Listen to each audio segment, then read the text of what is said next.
આજે આપણે બનાવવાના છીએ દહીંપૂરી. દહીંપૂરી માટે મેં ખજૂર અને આંબલીને મેં પલાળીને રાખી છે ગરમ પાણીમાં. હવે આને ક્રશ કરી દઈશું. ચટણીને આપણે ક્રશ કરી લીધી છે. એવા અમે સ્વાદ પ્રમાણે મીઠું, 1 ચમચી જેટલું લાલ મરચું અને થોડો ગોળ અંબોરીશું.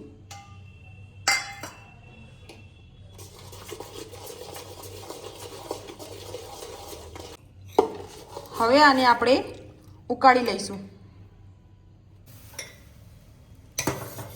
આ રીતે આપણી ચટણીને ઉકળવા દઈશું.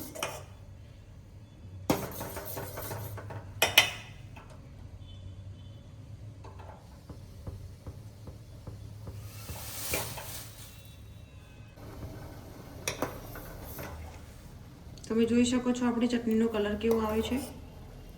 હવે આપણી ચટણી તૈયાર થઈ ગઈ છે.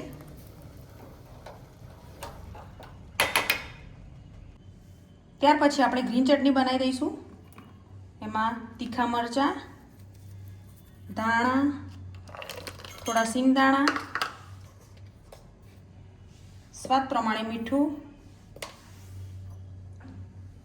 એમાં આપણે થોડું પાણી એડ કરીને તેને પીસી લઈશું. આપણી ચટણી રેડી છે. ત્યાર પછી આપણે દહીં લઈ લઈશું. ખાટું દહીં નથી લેવાનું આપણે.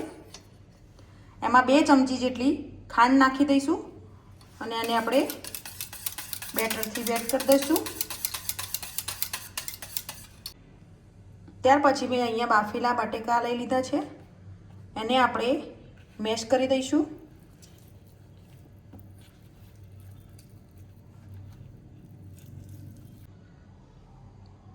ત્યાર પછી આપણે 1 ચમચી જેટલો ચાટ મસાલો, 1/2 ચમચી જેટલું મીઠું,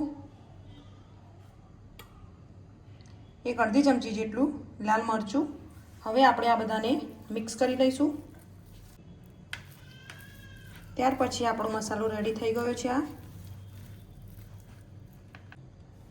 ત્યાર પછી આ બધી પાણીપુરીમાં આપણે બટેકાનો મસાલો ભરી દઈશું.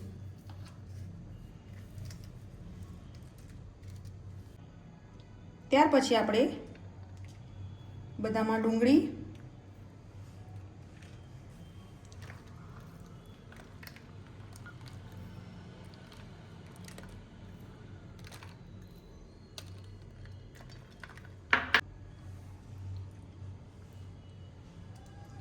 ટામેટું,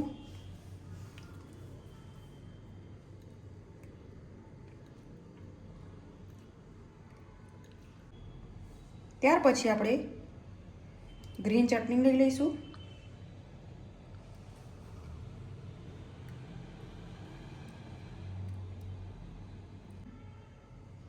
ખજૂર આંબલીની મીઠી ચટણી. ત્યાર પછી આપણે દહીં લઈ લઈશું.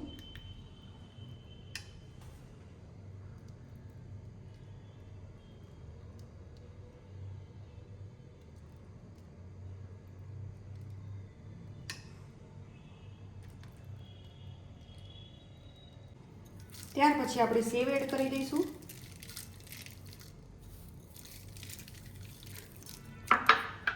ત્યાર પછી આપણે ધાણા, ત્યાર પછી આપણે આ મારો સિક્રેટ મસાલો છે.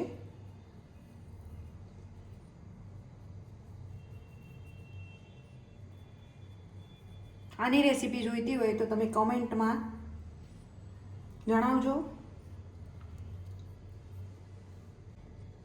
આપણી દહીંપૂરી રેડી છે.